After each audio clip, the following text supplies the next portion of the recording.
Oke, jadi kita sudah mau mulai kita punya pelajaran dan ini adalah bagian ke-11 daripada seri The Power of God unto Salvation. Oke, kita mulai di Kejadian 1. Sekarang kita masuk hari ketiga. Dan Tuhan berfirman, biarlah air di bawah langit berkumpul di satu tempat dan biarlah tanah yang kering muncul. Artinya, air waktu di gather together di satu tempat, daerah yang nggak ada air sekarang adalah daerah yang kering ya. Dan Tuhan menamakan daerah yang kering itu bumi, sementara nama daripada air yang berkumpul itu adalah lautan.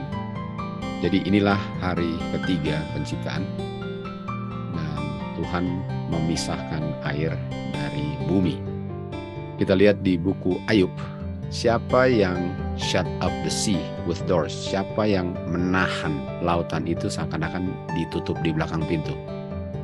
Waktu saya membuat cloud atau awan seperti jubah itu ya, lalu saya membungkus awan itu seperti kita lihat ini gambar bayi dibungkus. Jadi awan itu kayak itu bayi lalu dia dibungkus. Sehingga awan itu bisa selalu utuh dan seakan-akan dia punya air berada dalam bungkusan itu. Itu sama dengan saya menutup laut dan saya membatasi air di tengah awan seperti bayi dibungkus dengan kain bungkusan. Dan saya membuat batas. Saya membuat batas di mana ada batasnya, kayak ada dia punya pagar, itu pintu sama dengan pagar yang membatasi air itu. Sehingga saya bisa bilang hanya sampai di sinilah datangnya air. Kita tahu kalau air di laut kan, dia hanya bisa pergi sejauh dia pergi sampai di pantai, lalu dia kembali lagi. Dan kuasa yang menahan dia punya air itu di laut adalah kuasa Tuhan. Yang membungkusi awan, sebagaimana bayi dibungkusi, dan airnya pun dibungkus. Jadi itu lautan itu seakan-akan dibungkus Tuhan dan airnya nggak bisa melebihi batas yang sudah dibatasi Tuhan. Jadi waktu Tuhan pisahkan air dari tanah, air itu akan tetap di lokasi airnya dan dia nggak diizinkan Tuhan untuk masuk ke daerah tanah karena dia sudah pisahkan itu. Dan kuasa yang memisahkan itulah yang mempertahankan lokasi daripada air yang sudah dipisahkan dari tanah. Sehingga lokasinya tetap demikian. Ayub 38 ayat 11 dibilang, sampai kesinilah kamu akan datang, tidak lebih jauh dari itu. Dan dikatakan, sampai disinilah ombak yang proud ditahan. Ombak yang besar itu walaupun sebesar apapun tapi ditahan, karena airnya nggak bisa melebihi pantai. Dan untuk itu terjadi, itu kuasa Tuhan. Itulah kuasa Tuhan yang menahan air hanya sejauh itu, karena pada hari ketiga Tuhan memisahkan air dari bumi. Dan kalau Tuhan pisahkan, kuasa Tuhanlah yang menahan air itu untuk tinggal di tempat. Dan hanya bisa di lautan bebas itu. Di Mazmur 33 ayat 6 dikatakan, dengan firman Tuhanlah langit diciptakan, dan semua isi daripada langit itu diciptakan oleh nafas Tuhan. Nafas Tuhan atau firman Tuhanlah yang menciptakan segala-galanya. Ayat 7, dan dia mengumpulkan air laut dan memisahkannya, dan dia simpannya di lautan. Jadi laut itu, daerah laut itu adalah tempat simpan air itu. Tuhan yang taruh situ dan Tuhan yang tahan air di situ. Itu ayat 7. Lalu kita kembali ke ayat 5. Dia bilang, dia mencintai kebenaran dan mencintai judgment. Lalu bumi ini dipenuhi dengan kebaikan Tuhan. Jadi kita lihat ayat 5, ayat 6, ayat 7. Bumi ini dipenuhi dengan kebaikan Tuhan. Dan kebaikan Tuhan kita lihat contohnya di hari ketiga ialah dia pisahkan air dari tanah. Itu mengungkapkan kebaikan Tuhan. Kalau kita lihat gambar ini gambar ada dia punya pagar kan. Dan tanpa pagar itu bisa saja air ini sudah masuk dan sudah merusak rumah-rumah. Tapi ini adalah pagar manusia. Tuhan punya pagar adalah dia punya kuasa, dia punya firman yang menahan air untuk tidak mengalir lebih jauh daripada lautan yang sudah menjadi tempat di mana simpan air itu. Dan itu adalah kebaikan Tuhan. Itu adalah kebaikan Tuhan. Kita tahu kebaikan Tuhan itu di Roma 2 ayat 4, kalau kita lihat kebaikan Tuhan akan membuat orang bertobat. Jadi dengan melihat laut dipisahkan dari bumi, di situ orang berdosa bisa bertobat karena melihat kebaikan Tuhan yang menahan air di tempatnya, sehingga manusia yang hidup di darat nggak perlu kebanjiran. Walaupun kita tahu belakangan ini di seluruh dunia sudah banyak bencana-bencana alam, di mana airnya sudah keluar dari batas yang Tuhan sudah batasi. Dan kalau air itu dibatasi dengan kuasa Tuhan dan itu sudah melewati batas Tuhan, kira-kira Tuhan menyingkirkan kuasanya karena orang-orang di dunia sudah menginjak-injak hukumnya, kan? Ini hari ketiga, air dipisahkan dari bumi, dari daratan. Dan air itu ditahan di tempat. Dan itu adalah kebaikan Tuhan. Oke, jadi kita lihat, and it was so. It was so artinya, dan demikianlah sesuai dengan yang difirmankan. Di 1 ayat 9, Kejadian 1 ayat 9, setelah Tuhan bilang, air dikumpul ke sini, dan biarlah tanah itu muncul, karena sudah dipisahkan airnya, demikianlah terjadinya. And it was so. Jadi firman Tuhan itu sudah cukup untuk menciptakan, menghasilkan, menjadikan apa yang dibilang. Nggak ada selain firman Tuhan yang membuat and it was so. Demikianlah. Nggak ada orang yang berfirman seperti itu, lalu demikianlah. Belakangan ini di US, di daerah-daerah tertentu, ada salju yang kelas berat namanya blizzard. Itu angin, dingin, salju, dan mobil ketutup. Di tengah jalan tiba-tiba ketutup semua, nggak bisa bergerak. Dan mereka kirim dia punya alat-alat untuk kasih bersih jalan dan semua itu. Dan semuanya ketutup.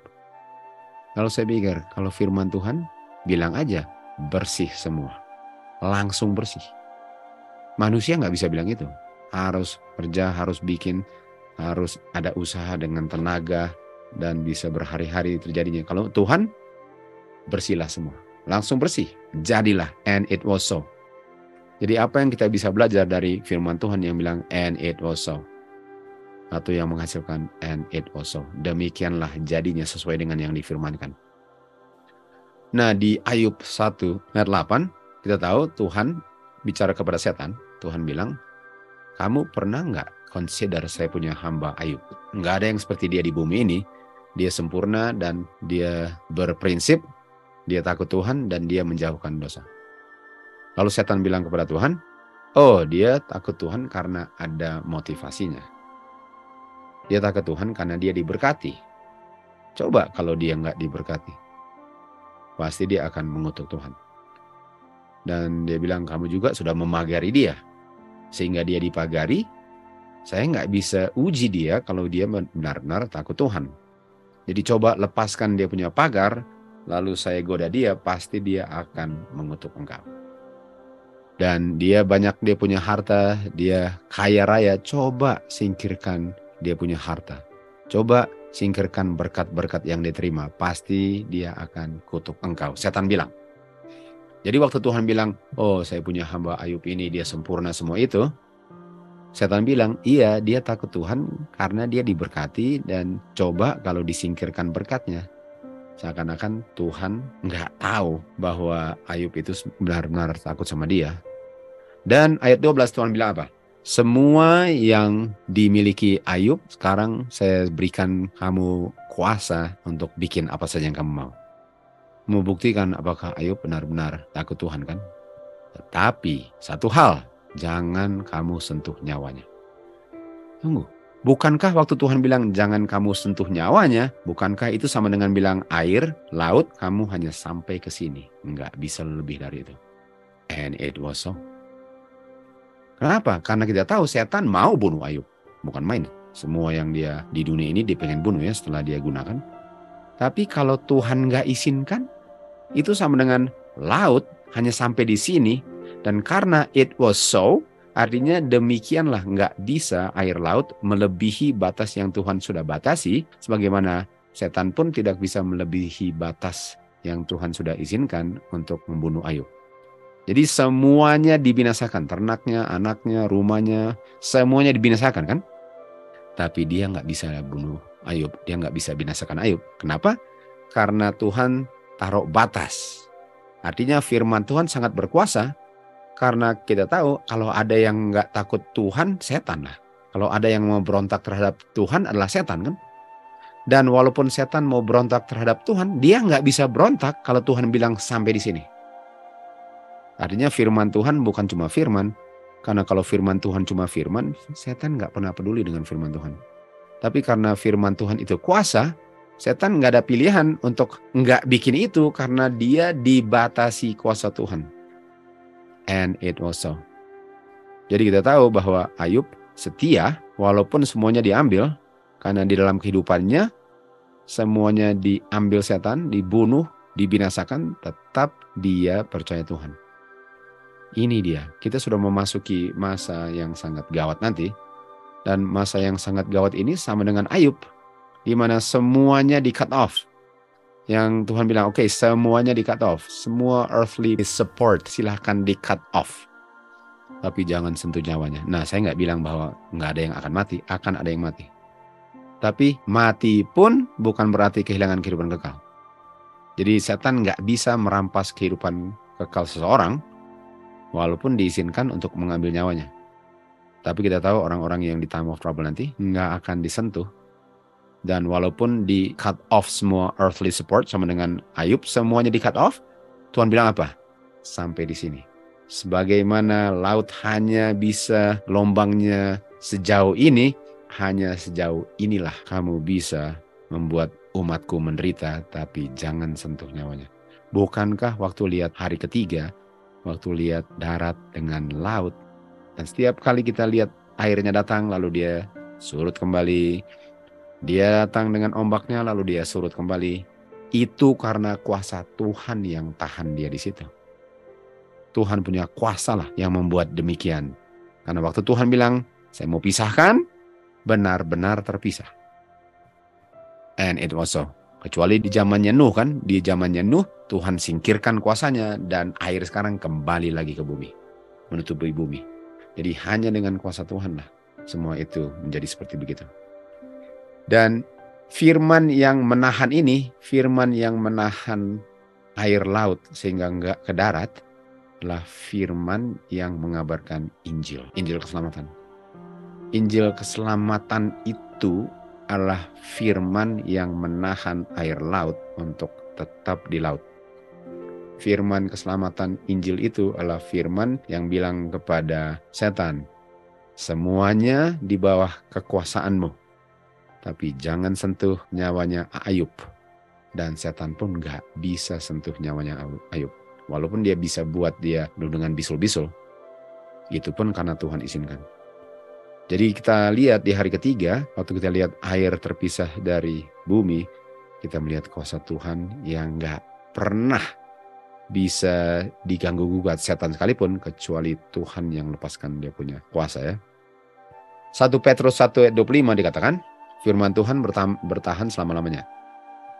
Dan inilah firman yang kita baca tadi, inilah firman yang menciptakan, yang adalah Injil yang dikabarkan kepada kita.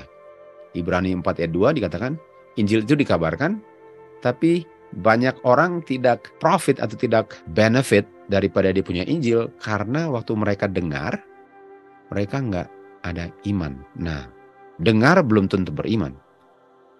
Untuk beriman, ialah dengar lalu mengerti atau melihat kuasa Tuhan dalam firman yang didengar.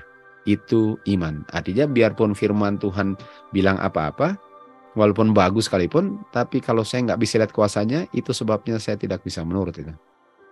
Sama dengan Petrus, waktu dengar kata datang, dia ngerti artinya datang, dia dengar.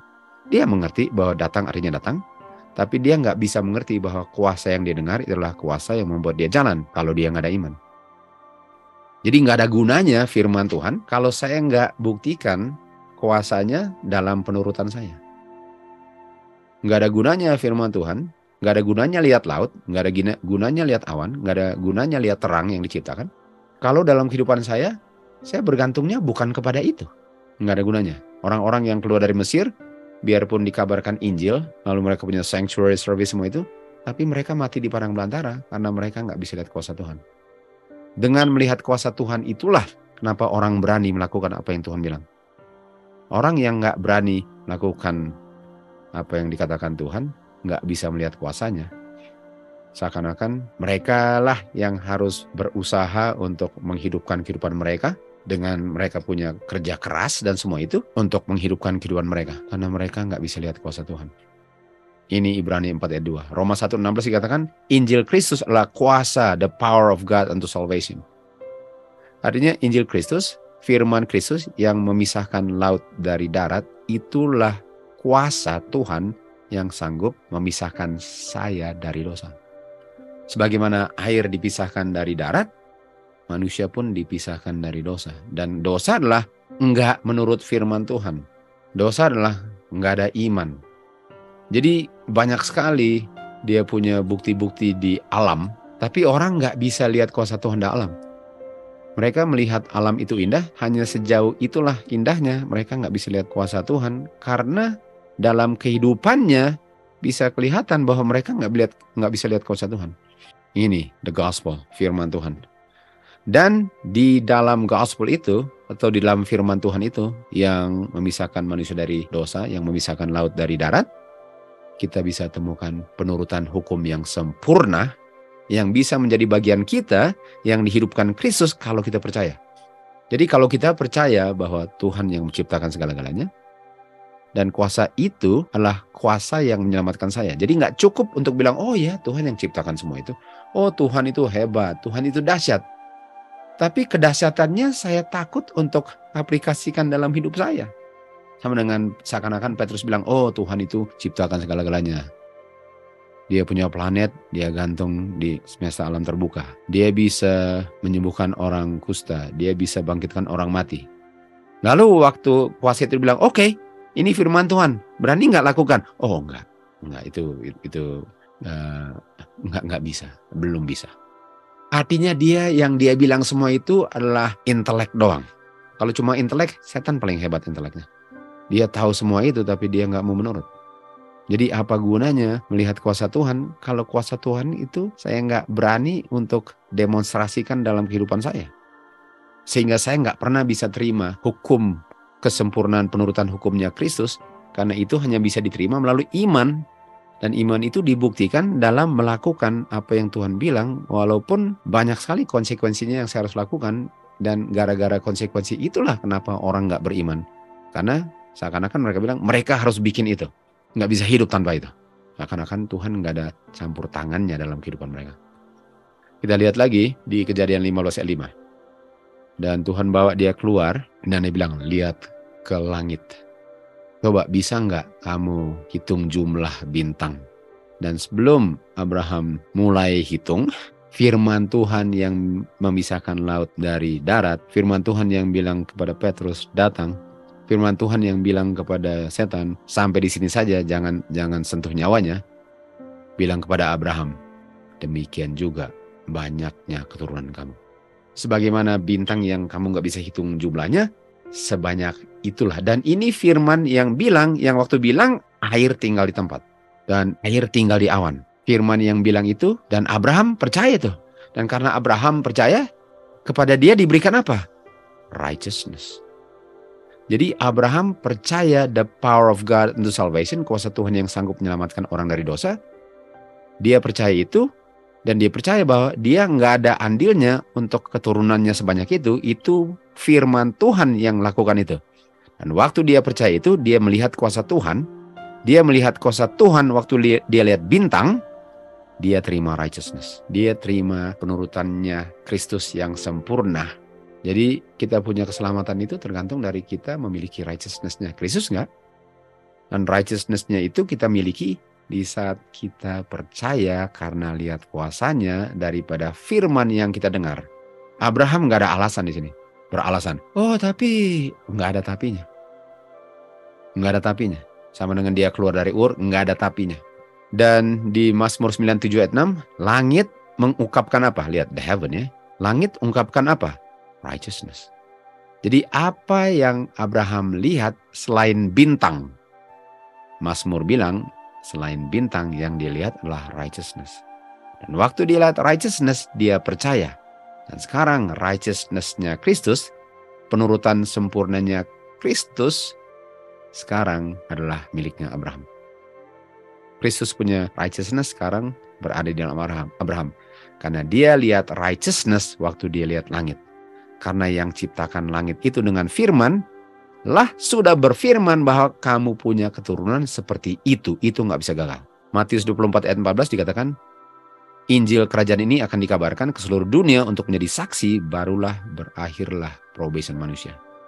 Artinya manusia punya probation akan tutup di saat ada orang yang melihat nature, melihat laut, melihat langit, melihat awan, melihat pohon, melihat burung, dan mereka lihat kuasa Tuhan.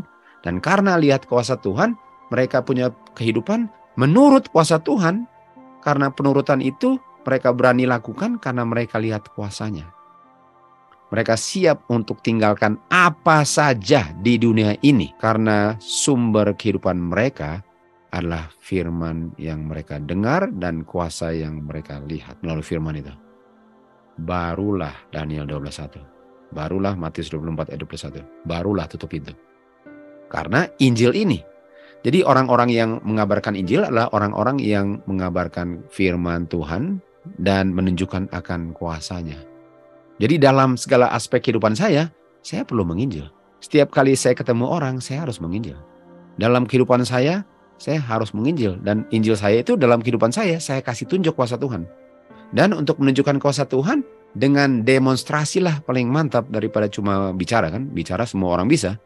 Tapi dalam demonstrasi kehidupan, orang bisa lihat, wow, berani sekali kamu lakukan sesuatu yang nggak masuk akal. Itu namanya Injil yang hidup. Itulah yang mempercepat kedatangan Tuhan Yesus.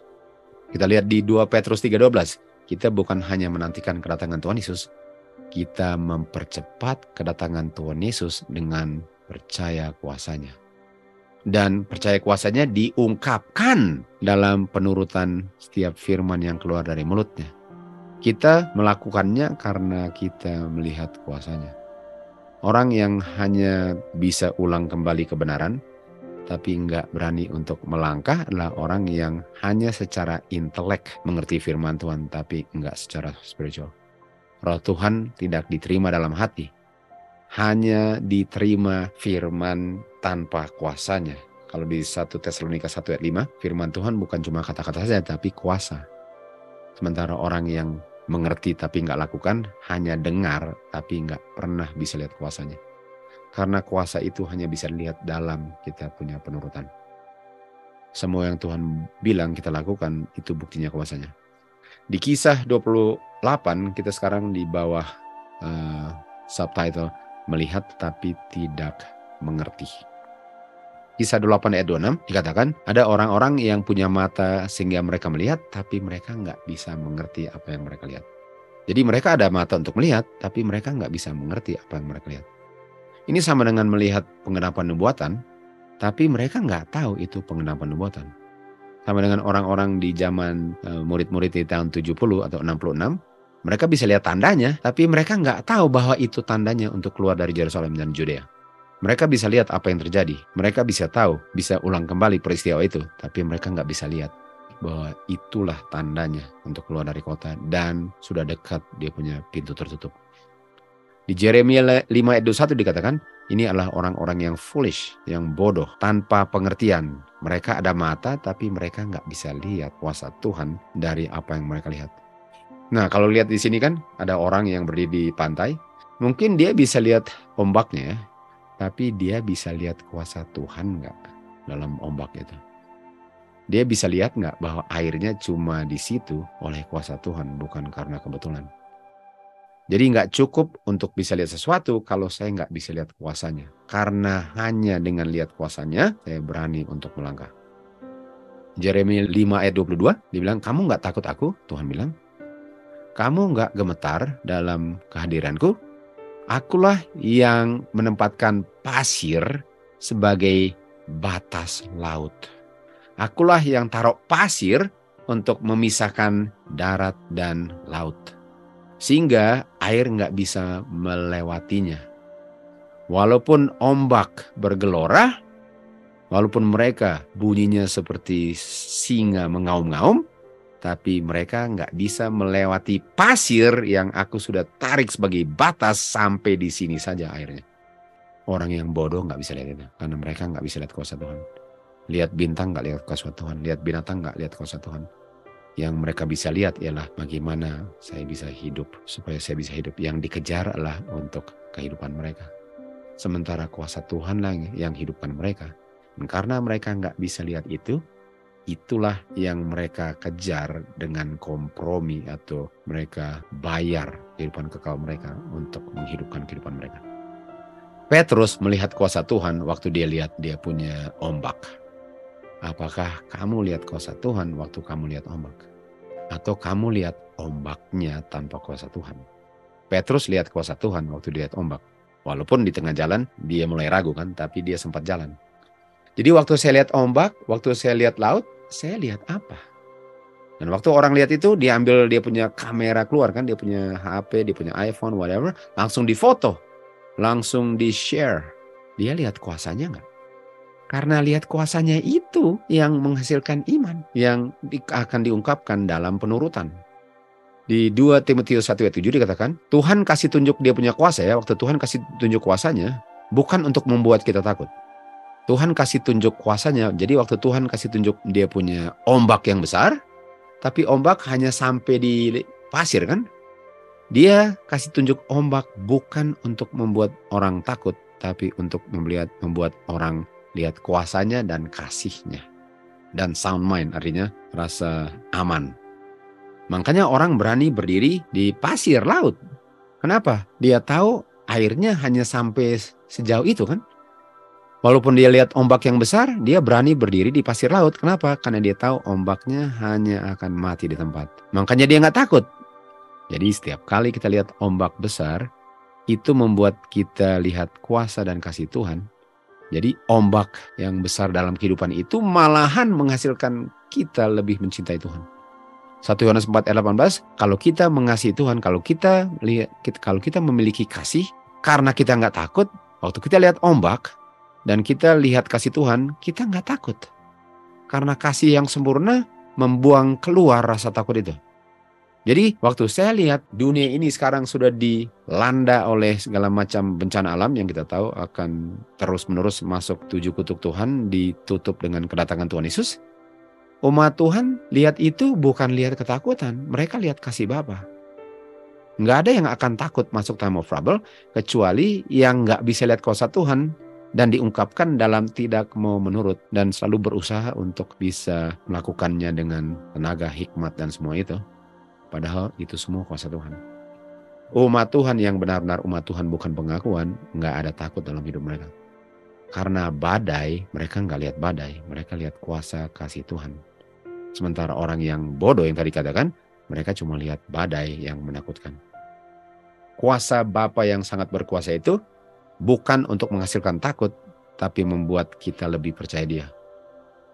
Kuasa Bapa yang bisa menahan laut itu adalah bukti bahwa Bapa setia. Kenapa? Dari mana saya tahu Dia setia? Lihat air laut. Apakah Dia setia kembali terus? Hanya sejauh kamu berdiri. Setiap gelombang datang, kembali lagi. Apakah setia kuasa Bapa untuk menahan agar kamu tidak dibanjiri oleh air laut? Jadi dengan kuasa ini, dengan Tuhan pisahkan laut dari darat, itu kuasa kasih Tuhan yang diungkapkan dan kesetiaannya dalam melindungi umat Tuhan. Sebagaimana Dia lindungi Ayub, Dia juga melindungi umat Tuhan yang percayakan Dia kan. Mazmur 89:8, oh Tuhan yang kuat, siapa yang kuat seperti Tuhanku? Dan kekuatannya sama dengan apa? Kesetiaannya. Jadi waktu kita lihat air laut hanya bisa datang sejauh pasir, kuasa Tuhan itu yang menahan air laut itu sama dengan kesetiaannya karena air laut hanya sejauh itu. Jadi Tuhan akan luputkan umat Tuhan. Yang waktu lihat bencana alam malahan yang dilihat kuasa Tuhan. Apalagi kalau Tuhan perintahkan keluar dari kota dan umat Tuhan keluar. Bukan main gak perlu takut. Yang perlu takut ialah waktu Tuhan bilang dan kita gak mau buat. Di situ kita takut ya. Tapi kalau kita lakukan apa yang Tuhan bilang, kemanapun di bumi ini, nggak ada yang perlu takut.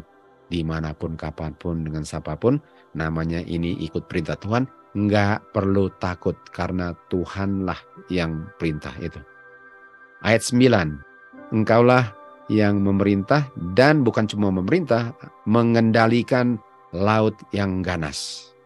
Waktu ombaknya menjadi besar, engkau membuat ombaknya menjadi tenang. Kalau kita lihat ini, Musa kan, lihat Musa. Apakah Musa ini sama dengan hari ketiga? Di mana dia dengan kuasa Tuhan, Tuhan melalui Musa memisahkan air dari laut. Dan waktu dia pisahkan air dari laut, kenapa? Untuk umat Tuhan bisa menyeberanginya dan luput dari Firaun punya rencana untuk membunuh mereka kan. Ini dia. Jadi waktu saya lihat itu ombak datang hanya sejauh pantai, itulah kuasa yang memisahkan darat dari laut, yang membuat umat Tuhan menyeberangi lautan merah untuk masuk kerajaan surga, the time of trouble. Kita lihat yang tadi dikatakan Tuhan yang membuat laut itu tenang. Di Markus 4 ayat 37 ceritanya. Dan ada badai angin yang besar dan ombak itu mengombang-ambingkan dia punya kapal. Sehingga airnya memenuhi kapal itu. Bisa lihat murid-murid sangat stres sekarang kan. Untuk lihat ombak lalu airnya masuk. Dan Tuhan Yesus sedang berada di bagian belakang kapal. Sedang tidur nyenyak.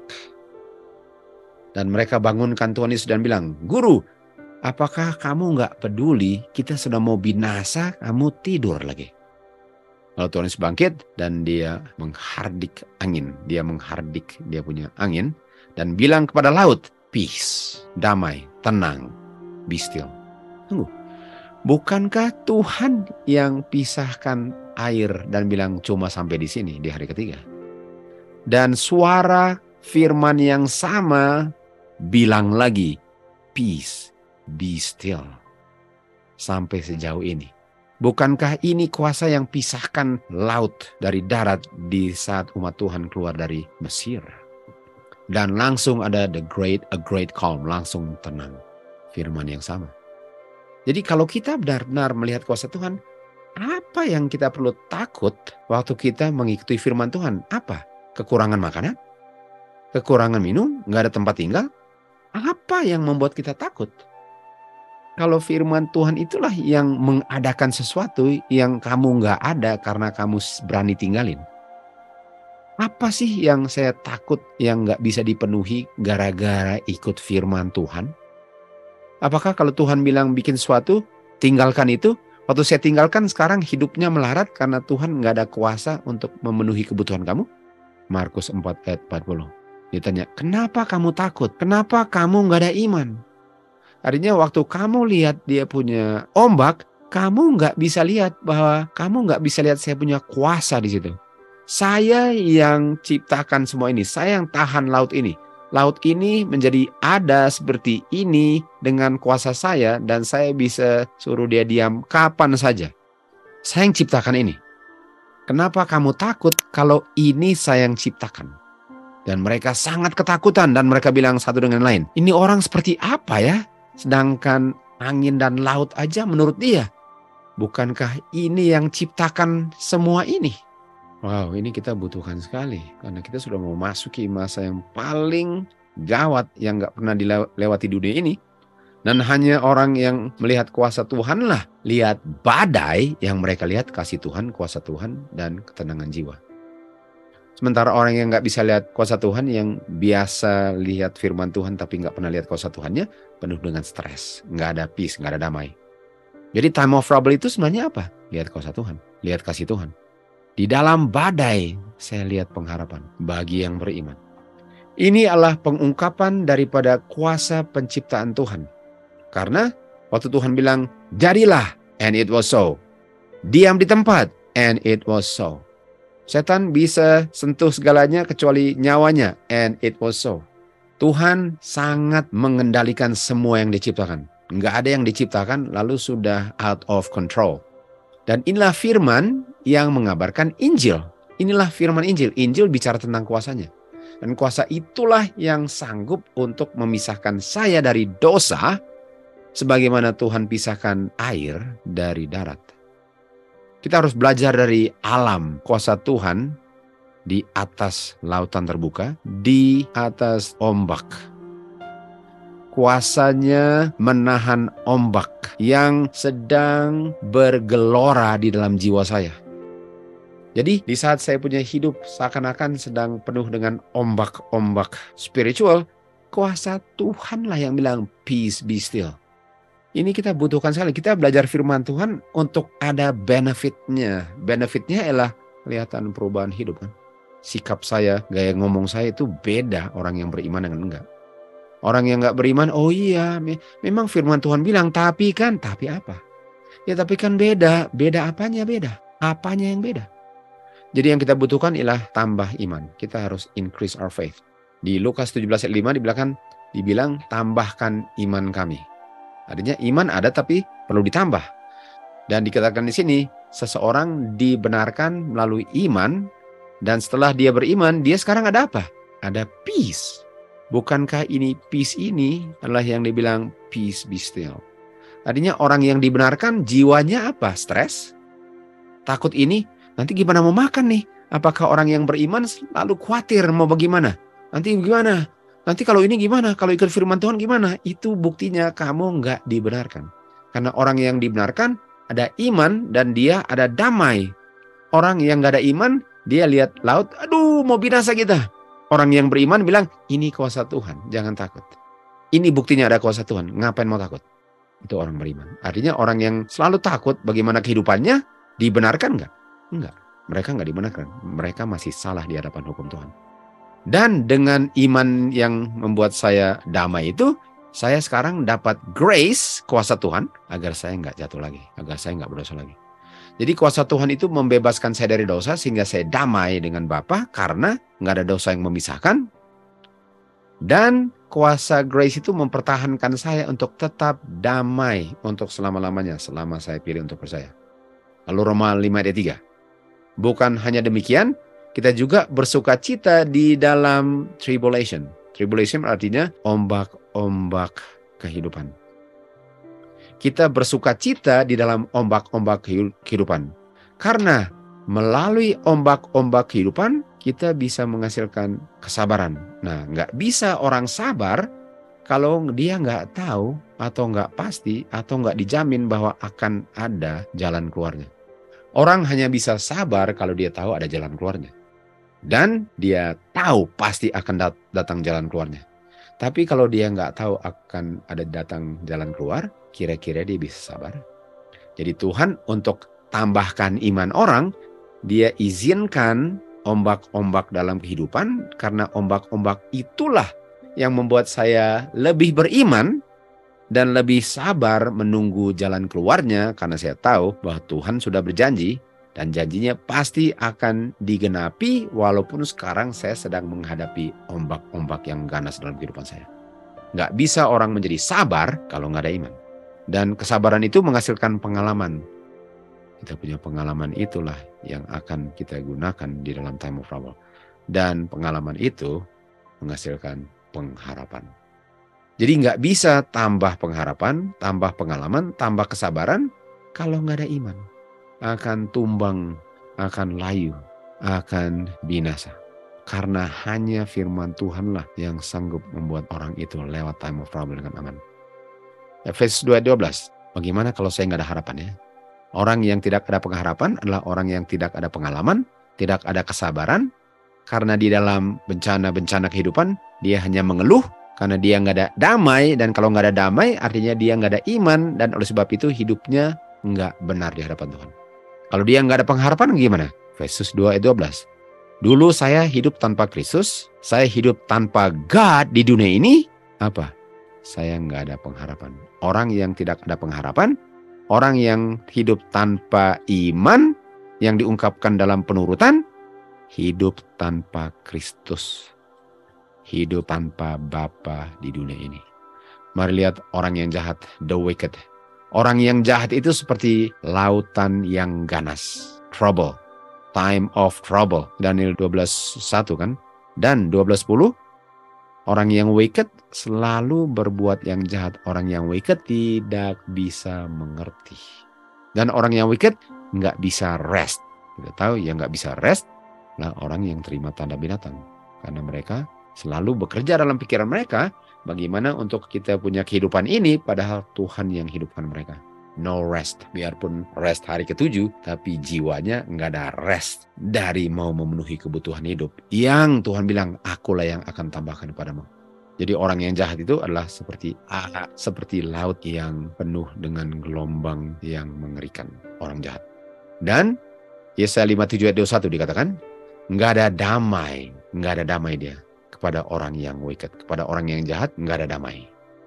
Orang yang jahat tidak ada damai. Kalau nggak ada damai, nggak dibenarkan, nggak ada iman, nggak ada pengharapan, hidup tanpa Kristus, hidup tanpa Bapa di dunia yang jahat. Jadi bisa masuk time of trouble, hidup tanpa Tuhan, tanpa Tuhan Yesus, tanpa God, tanpa iman, tanpa pengharapan, tanpa pengalaman, tanpa kesabaran, dan yang dilihat adalah trouble. Lukas 21 ayat 26. Hati manusia penuh dengan ketakutan. Kenapa penuh dengan takut? Karena mereka melihat hal-hal yang sudah mau terjadi di dunia ini. Tapi belakangan ini Amerika bagian tertentu ya, bagian-bagian kota-kota besar juga lah. Lihat ini, lihat dia punya salju. Mobil tertutup, ini kayak tenggelam. Ini pun palingan dia berdirinya di atas salju di bawahnya kan, jadi nggak injak tanah dia. Bayangkan dalam beberapa saat dipenuhi dengan salju. Bayangkan mau hidup bagaimana nih? Bayangkan Indonesia dipenuhi salju gini. Langsung mati orang kan, karena nggak biasa hidup dalam dingin, rumah nggak siap untuk dingin, langsung mati. Bukankah Tuhan yang menahan semua itu? Tiba-tiba begini, mobil ketutup, semua ketutup, shutdown semua. Blizzard artinya angin keras, dingin, dan lalu mati listrik. Semuanya mobil ketutup, nggak bisa bikin apa-apa. Tiba-tiba mereka lihat, sampai ada orang-orang yang bilang, wah ini Tuhan sedang mengutuk bumi ini katanya. Mereka sedang ketakutan. Bukankah umat Tuhan kalau lihat badai, yang dilihat kasih Tuhan? Apalagi kalau kita menurut Tuhan. Kalau kita apapun yang terjadi dalam kehidupan saya, kalau saya menurut Tuhan saya nggak takut. Apapun yang terjadi saya tahu saya nggak takut. Karena tujuannya keselamatan kan. Tujuannya bukan hanya hidup di sini, lalu mati lalu enggak. Tujuannya terima kehidupan kekal. Apapun yang terjadi saya nggak takut. Kenapa? Karena di dalam badai, dalam apapun, saya lihat kasih Tuhan, saya lihat kesetiaan Tuhan. Tuhanlah yang tahan badainya. Dan kita tahu Roh Nubuat bilang bahwa bencana alam akan banyak menimpa kota-kota besar, khususnya kota-kota yang jahat. Itu sebabnya umat Tuhan dipanggil keluar, karena ini baru mulai sekarang. Baru mulai dia punya bencana-bencana di mana ujung-ujungnya umat Tuhan akan dituduh sebagai penyebab bencana alam. Mereka penuh dengan takut. Orang yang takut apa? Enggak takut Tuhan. Orang yang takut apa? The wicked, orang jahat. Enggak bisa melihat kuasa Tuhan di dalam bencana alam. Tuhanlah damai kita. Tuhan Yesus adalah kita punya damai. Dan Tuhan Yesus punya damai itu, kita terima damainya kalau kita lihat kuasanya. Coba lihat kuasanya. Nah sekarang saya mau tanya ya. Ini jawaban intelek. Kalau saya berada dalam kapal, lalu ada badai, kamu mau siapa dengan kamu di kapal itu? Sedang badai di tengah laut, angin gelap, angin typhoon, dingin, air mulai masuk. Kamu mau siapa di dalam perahu dengan kamu? Siapa orang di dunia ini yang kamu bilang maunya di sini? Siapa orang terkaya di dunia? Siapa orang terkuat kamu mau bersama kamu? Saya maunya siapa? Saya mau kuasanya Kristus bersama saya. Saya mau Tuhan Yesus, saya punya damai. Jadi kalau ada Tuhan Yesus, bilanglah ada Tuhan Yesus dan saya tahu dia dan saya hidup bergantung kepada dia. Adakah saatnya saya perlu takut? Kalau inilah yang ciptakan laut itu. Inilah yang membuat angin berdiam. Inilah yang menggantungkan planet di semesta alam terbuka. Inilah yang membuat dari nggak ada menjadi ada. Dan dia sedang berada di dalam kapal dengan saya, sementara badai. Bukankah saya paling damai di dunia di tengah ketidakadadamaiannya? Jadi kalau saya nggak tahu, tapi kalau saya nggak kenal Tuhan Yesus, takut nggak? Iya. Jadi apanya Tuhan Yesus yang saya harus kenal dan kuasanya. Kuasanya bisa diperoleh kalau iman. Imannya diungkapkan dalam penurutan. Mazmur 85 ayat 8 dibilang, saya akan mendengar. Kita tahu mendengar, mengerti, menghasilkan iman. Apa yang Tuhan akan ucapkan. Dan apa yang Tuhan ucapkan? Dia ucapkan damai kepada umat-umatnya. Semua firman Tuhan adalah kuasa Tuhan. Semua firman Tuhan adalah kuasa Tuhan. Artinya, kalau saya dengar firman Tuhan, yang saya dengar apa? Damai. Dan apakah saya damai di tengah badai sekalipun? Apakah saya bisa hidup damai di tengah bencana alam sekalipun? Iya, kenapa? Karena saya memiliki damai karena saya percaya kuasanya, dan kuasanya diperoleh melalui iman. Kuasa Tuhan yang kuasanya menciptakan dan menahan laut itu adalah simbol daripada kuasa untuk menyelamatkan manusia dari ombak dosa. Itulah Tuhan punya janji dan kepastian, bukan hanya dari dosa, tapi Tuhan akan luputkan dari dunia berdosa. Jadi kuasa Tuhan itu bukan hanya bebaskan saya dari dosa saya, tapi pisahkan dari dosa, walaupun masih hidup di dunia berdosa. Tapi bukan cuma sampai situ. Tuhan pisahkan dari saya punya dosa, dan pisahkan dari dunia berdosa. Itu kuasa Tuhan. Di Daniel 12 ayat 1, di time of trouble, umat Tuhan akan diluputkan dari bukan cuma dosa. Mereka sudah luput dari dosa. Mereka akan diluputkan dari dunia orang berdosa.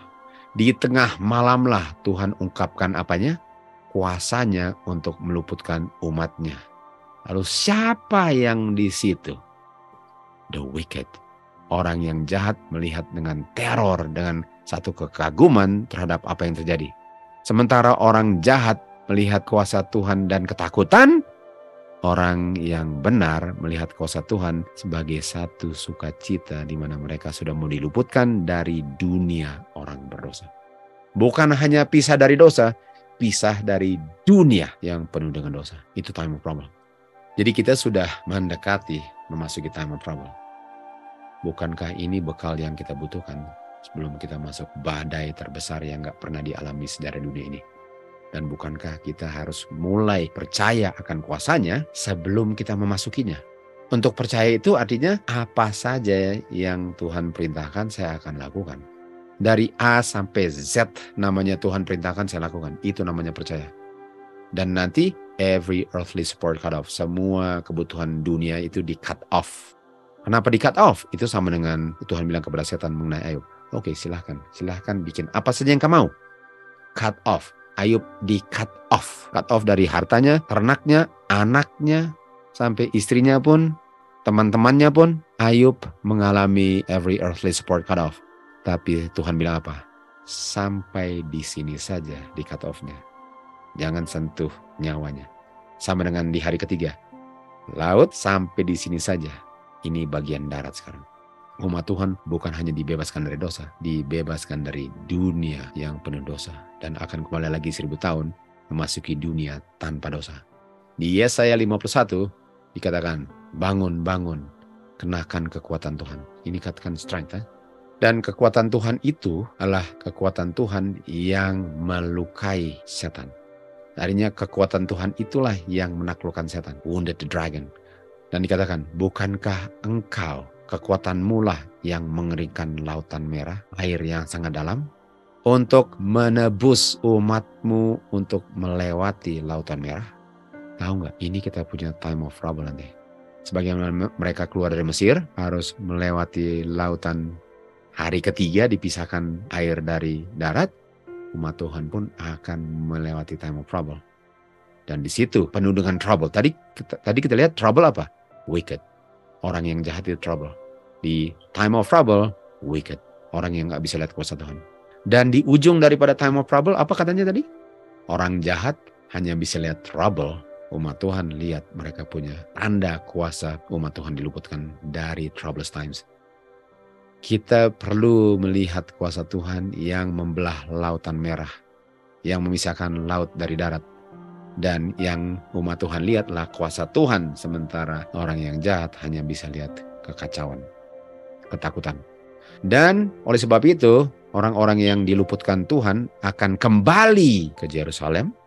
Mereka kembali ke Yerusalem kan dari Mesir. Bedanya kita ke Yerusalem surga, ke Zion.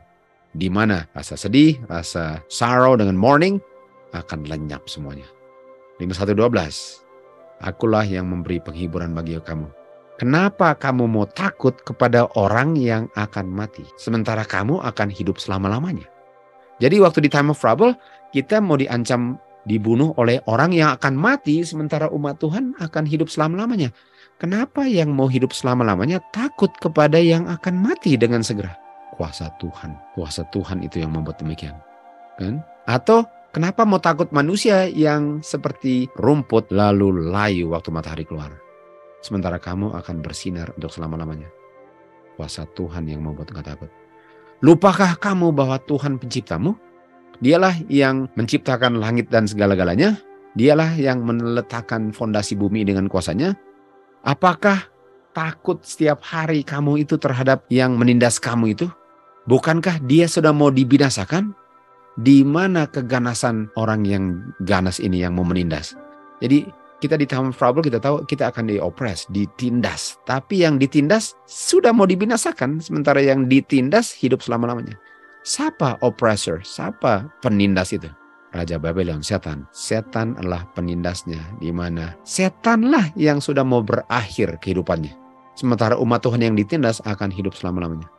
Setanlah yang dibuang dari surga yang akan berakhir, sementara umat Tuhan yang sedang ditindas oleh setan akan masuk ke kerajaan surga di mana setan dari situ dia dibuang. Kenapa umat Tuhan harus takut? Di mana umat Tuhan yang ditawan selama ini akan dilepaskan dari bumi berdosa. Sebagaimana dari Mesir dilepaskan dari Firaun, kan? Mereka nggak akan kekurangan makanan mereka. Lalu apa yang Tuhan bilang? Akulah Tuhan yang memisahkan lautan merah, yang mana ombaknya sangat besar, tapi saya pisahkan laut itu untuk kamu bisa melewati time of trouble itu. Saya telah menempatkan saya punya roh di dalam mulut mereka. Dan saya bilang kepada Zion apa? Gereja. Saya bilang kepada umatku, kamu adalah my people. My people, saya sudah panggil mereka keluar dari Babylon, mereka ikut. Dan mereka ikut melintasi lautan merah time of trouble. Mereka ikut. Sekarang mereka akan masuk ke Sion. Karena mereka berani untuk menurut firman Tuhan karena mereka melihat kuasanya. Mereka nggak peduli mau lapar, mau melarat, mau kehilangan ini, kebutuhan dunia, enggak. Mereka punya kehidupan, makanan, minuman, pakaian, tempat tinggal mereka terdiri dari firman Tuhan. Laut ini miliknya Tuhan, Dia yang ciptakan. Dia mengukur airnya seperti dia orang mengukur pakai jarinya. Cukuplah kita melihat kuasa Tuhan untuk membuat kita yakin bahwa Dia sanggup untuk meluputkan kita dari dunia yang penuh dengan trouble ini. Dengan kuasa grace-nya. Dan marilah kita buktikan kuasa itu. Dengan melihat bencana alam sudah mulai terjadi seluruh dunia. Dan bencana alam ini katanya paling parah, nggak pernah terjadi sebelumnya. Mulai satu persatu akan kelihatan siapa yang percaya Tuhan. Siapa yang melihat bencana alam malah mengeluh, takut, dan beralasan. Siapa yang melihat bencana alam bilang, "Pak, puji Tuhan, Tuhan semua datang." Kita akan melewati lautan merah. Hanya yang hidup 100% bergantung pada firman Tuhanlah yang akan tembus dan ketemu juru selamatnya di awan-awan.